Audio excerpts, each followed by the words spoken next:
विरारमध्ये एका फर्निचर दुकानाला भीषण आग लागल्याची माहिती। विरार पूर्वेच्या आरजे नाक्यावरील फर्निचर दुकानाला आग लागली। आगीवर नियंत्रण मिळवण्याचे सध्या प्रयत्न सुरू आहेत। दुपारी 2:45च्या सुमारास आग लागल्याची माहिती समोर येते। आगीचं कारण मात्र अद्याप अस्पष्ट आहे। या संदर्भात सविस्तर माहिती जाणून घेऊयात। आपले प्रतिनिधी संदीप गायकवाड आपल्या सोबत जोडले जात आहेत। संदीप, काय सविस्तर माहिती?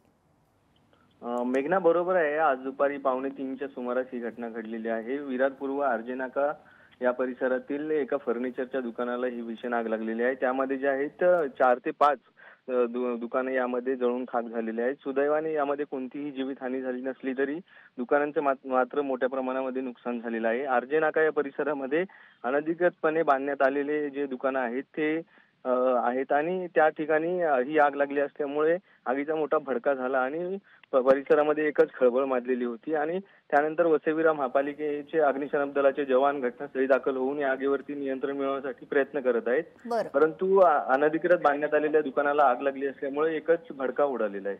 निश्चित धन्यवाद संदीप, आपण दिलेल्या सविस्तर माहितीसाठी।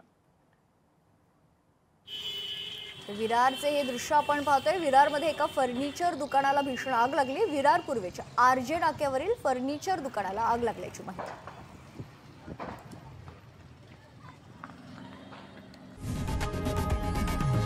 लोकशाही मराठी ऐका, पहा, जागरूक रहा।